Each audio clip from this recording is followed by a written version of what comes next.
Hello everyone and welcome back to the Brightworks and another match of Beyond All Reason, where today I've got a spicy little 1v1 that was sent on over in my Discord channel. Today we're going to be watching Barcast TV going up against Shoddy.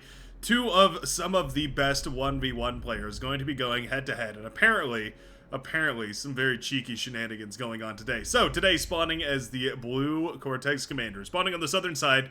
Of course, it's Barcast TV. Spawning here, yeah, blue and Cortex. I always feel a bit weird when that happens. I feel like Cortex is definitely red, right? I could be wrong. Also, this is a bit of an older match. I always often debate how old of a match I have to go. You can tell we actually have the older building models here as well, yeah. Definitely a little bit dated, this cast, but I did want to take a look at it because it did seem like it had some surprising treats in store for us. Won't get into those until later in the game, but spawning on the other side of the map. Spawning is the red Armada Commander here. A commander that goes by the name of Shoddy here. Now, 34 open skill but silver chevrons versus 42 open skill and bronze chevrons. It's a bit of an interesting battle right here, but I guess this is on the old system, right? The old, gosh, what is it called? Engine.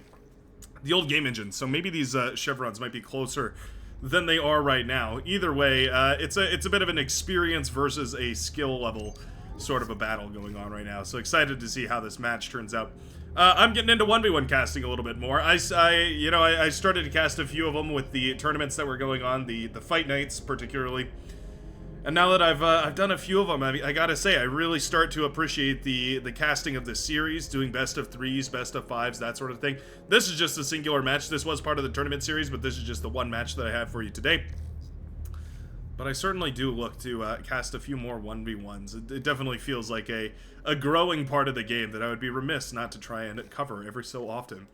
Tech's headed out on the field right here from Shoddy. Obviously a very powerful resource here for the red commander, allowing them to scout the entire map. And indeed, deciding to send those scouts around the outsides, detecting, of course, that the blue commander is going to be spawning up here on this plateau. I didn't catch a glimpse of the spawn boxes, but I believe there's a little bit of a wider area you can spawn in. Means that this is a excellent scout right here, revealing exactly where the blue commander is starting. And just like this, one of the ticks already finds a constructor vulnerable on the front lines here. Will it be able to kill this constructor in time? Well, if Barcast doesn't notice quick enough, okay, we'll pull the constructor away and we'll have grunts moving in that direction. The mechs will be denied, but at the end of the day, losing a partially built mechs is going to be way more efficient, way less costly than losing the entirety of the constructor bot. It does get pretty close right there, though. Yeah, tick didn't die either. Gotta be so careful about that. Looks like the other tick was shot down over here. We have this grunt with a little bit of damage, but I do believe it won its fight. Meaning, of course, that with those ticks down, the earliest of early game aggression is going to be countered. Scouting grunt moving forward over here. The pawns will deflect it nicely. Going to be able to shut down that grunt and heading on over towards the right-hand side. Excellent work by Shoddy, sniffing out that there's a little bit of aggression coming across from the right-hand side here and moving the units into intercept. We're going for LLT expands, and I think that makes a lot of sense. Using those LLTs to fortify these... Oh, okay. To fortify these zones a little bit makes it a lot harder for little single unit raiding parties to get through. LLT does come on in line just in the nick of time to blast down that grunt, but the pawns are there to reinforce. Anyways, all of that is dealt with nicely. Shoddy now expanding to the left with the commander and to the right with the construction bots. Gonna be going for that geothermal here as well, using just one construction bot, trying not to dump too many resources into it. 79, call it 80 energy and 3.5 metal per second. Not gonna be a devastating economic draw right there to get that geothermal up and running, but it will come up and running eventually. And once it does, it essentially solves your early game energy issues, especially considering low power, cries out Shoddy, especially considering that once you have one of those geothermals, it makes it quite a bit easier to afford a second geothermal, or maybe even, where is it? There it is, a third geothermal. Yeah, there's a lot of different options for when you're playing this and when you have those geothermals up and running. They open up a lot of tech paths, is what I'm trying to say. You can start to go into vehicles because you have enough energy for that. You can start to even go into some of those airplanes. We might see the Cortex Commander deciding to pivot towards the airplanes because, of course, you can get those shuriken out relatively easily. They're quite energy dense, which is why we don't usually see them as the first thing made. But oftentimes, if you can afford to produce them using the energy, yeah, it can be quite valuable.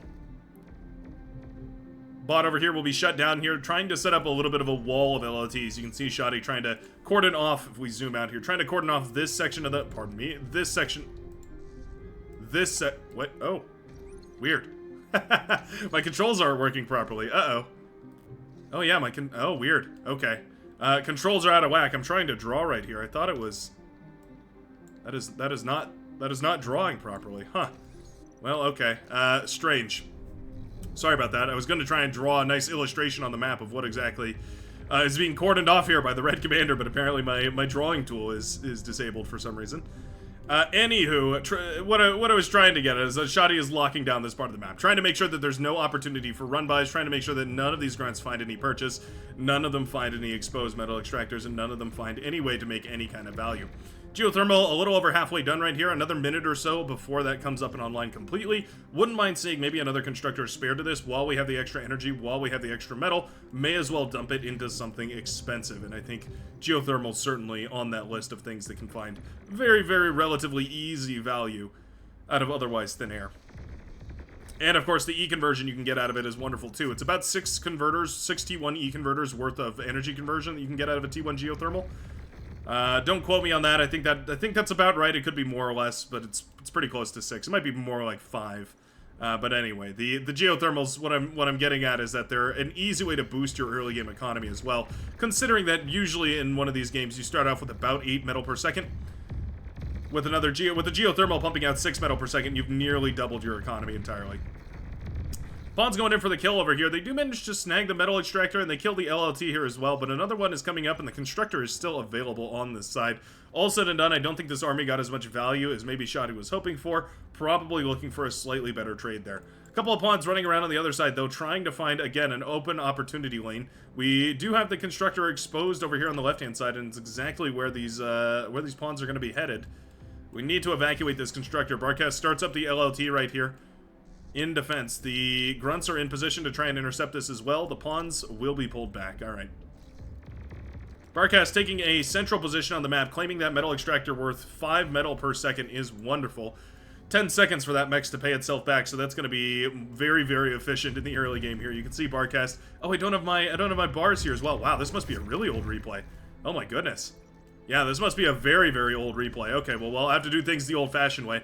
Barcast here pulling in about 41 metal per second versus the red commander pulling in about 38-ish. It's a little bit boosted by reclaim and whatnot, but roughly an advantage for the blue commander here. Holding the midsection of the map, very valuable. These metal extractors obviously valuable, but also, of course, that 5.0 metal extractor is wonderful. Grunts moving forward at this point, trying to get a decent engagement. I think they've got it over here. If we just spread these grunts out and manage to pop down all these metal extractors that Shoddy is claiming with the commander over on this side, I think we're going to be in a decent position. We also have a duo of constructors headed down on the southern side. Once you get up to 2 constructors and you start sending pairs of them out on the map, I actually like to see a switch towards beamers. I know they're quite a bit more costly at 190 metal apiece rather than the 85. Exactly double the metal cost.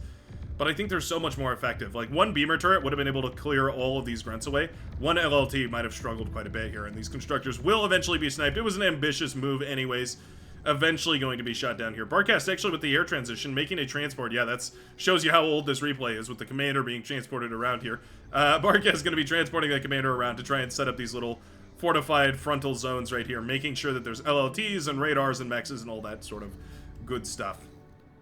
It's a good old-fashioned bot-on-bot action, though, which is always cool to see. Always a fun game when you just have mass bots playing around. The construction turrets here are apparently not enough, as we are going into more and more of these construction bots. Oh, I see what's happening here. So we have a repeat command that's going to be 5 pawns to 1 constructor, so that's why we're up to a whole bunch of constructors at this point. Shoddy making a rapid transition into T2. And I think it's well worth it at this point. We do have a, oh, cheeky, transports carrying Centurion, dropping them into the enemy backline. We do have the air lab up and running for Barcast, so we could get fighters up to shoot this down, but it's all a matter of how much have we scouted. Radar tower just now detects these. Indeed, we see the transports flying around over here on this side. The transports not revealing their centaur there. Interesting. Or Centurion, pardon me. Huh. There they are. They are detected. Are they going to be able to drop into the main base here? Shuriken jumping on top of it immediately. Hilarious. You know what? I suppose it's an effective way of dealing with that. Yeah, there's not really a better way to handle those Centurion other than paralyzing them to make sure that they can't get any value here. All said and done, that's a nice defense right there. Red fighters now coming in to try and clean up these loathsome Shuriken. At the end of the day, though, there's more than enough reinforcing fighters here for Barcast. and those Centurion will be cleaned up. Love the play right there from the blue commander. What a cheeky maneuver to go ahead and go for some of those good old-fashioned Centurion drops. Yeah, not something we see all too often. A lot of metal in the bank right now for the red commander. I wouldn't mind seeing a little bit more of an aggressive expansion. We do have loads of constructors helping out build those T2 mexes. Once those T2 mechs come up and online, things are going to look quite a bit better here. We instead of a tech transition, we have a steady tech widening. We have multiple pathways of tech opening up here for Barcast. Going into a bunch of those T1 medium tanks rather than T2. Paying for it, using a bunch of the reclaim here that's available, and expanding all over the map. And again, taking this, I mean, that would be 20 metal per second if we could get that upgraded to T2. Would be phenomenal. You can really start to think about even T3 production off of 20 metal per second. Very slow, mind you. Very, very early T3 production. Maybe one Shiva every minute. But a Shiva every minute adds up pretty quick. 3 or 4 minutes down the line. You'd have to make up that 9,000 metal investment into the T3 lab, though, and especially if you don't have the energy reserves to power it. Obviously, the geothermals are a valuable asset, which Barcast actually hasn't taken at all. Ooh, that's a little bit of a blunder, actually. Yeah, Barcast not taking those geothermals here. We have 1, 2, and 3 geothermals all left unclaimed. We do have the resbots going around eating up a bunch of the plants, which is actually quite nice. We also have a big army of grunts moving around. Yeah, I don't mind this. Grunts are so disposable at this point in the game that it doesn't really make sense to hold on to them. Trying to find value with them, sniping some of that flimsier economy, it makes a lot more sense here. AGO going up for the red commander. Going to go ahead and make a economic investment into some of that higher end energy production. Obviously, you have to be pretty careful with this, though. You can see the explosive radius, that flashing red line, dipping into the base right here could be a serious problem. Massive grunt swarm, okay. So effectively what we have here is the blue commander making heavy investments into the army, the red commander making serious investments into the tech.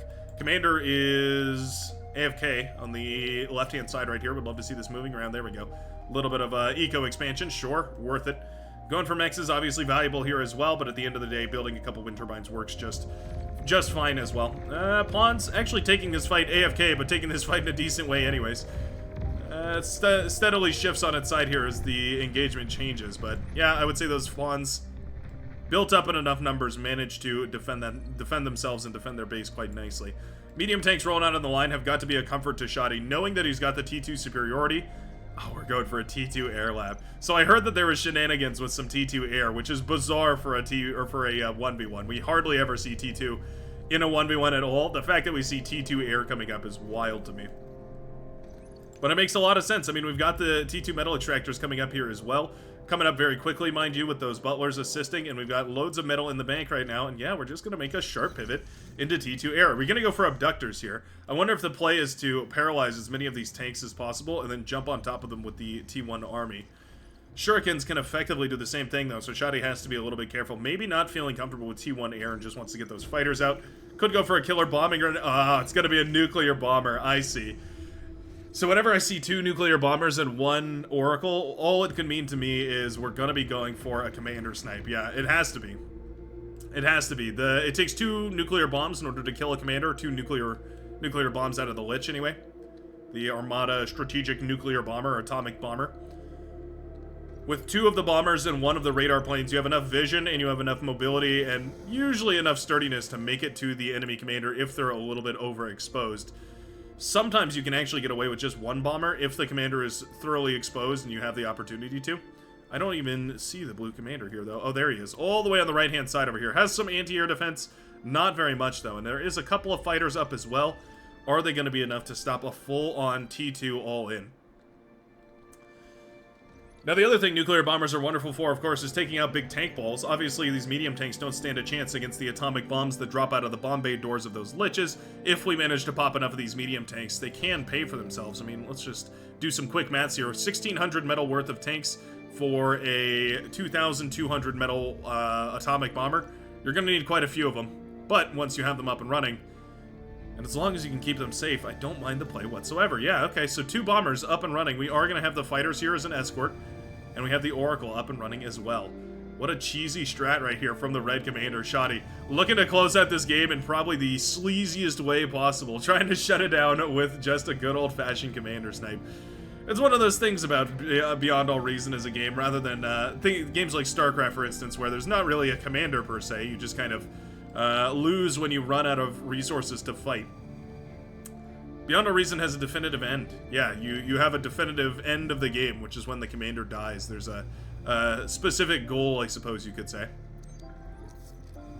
Now, Barkhouse has pulled all the fighters to the northern side, maybe suspecting some sort of engagement over here, maybe planning one of his own. We do have a T2 transition. Oh, we're just going for heavy tanks. Okay. Not bad. Heavy tanks obviously quite valuable. Here come the fighters and the radar planes, though, sweeping across the battlefield. Okay. Engagement looks pretty good. Those sonar planes revealing a lot of this map right here, and the nuclear bombers are looking for their target. Down goes the fusion. Down goes the T2 lab. A perfect snipe right there from these T2 atomic bombers. T2 fighters cleaning up a bunch of the fighters in the back here as well. Lovely engagement right there from those high winds. Blasting apart the Valiants with relative ease. Commander has been spotted. Commander has been spotted. Bombs away. Boom goes the commander for Barcast TV. My goodness. Shoddy pulls it off, sniping both the lab, the eco, and the commander. In one fell swoop with 2 nuclear bombers, manages to go uncontested into T2 Armada Air and closes out this game. Well, what a rapid way to wrap up a game of 1v1 Beyond All Reason. Hardly ever do we see the T2 era. And I gotta say, I'm a little bummed it didn't go a little bit further in the distance, but Shoddy making some big plays and making some very efficient use of those Armada units. Lovely stuff. Thanks a ton for watching. I sure hope you enjoyed this one. We'll take a look at these graphs right here, and then a look at these stats, and I will wish you the very best of the rest of your day.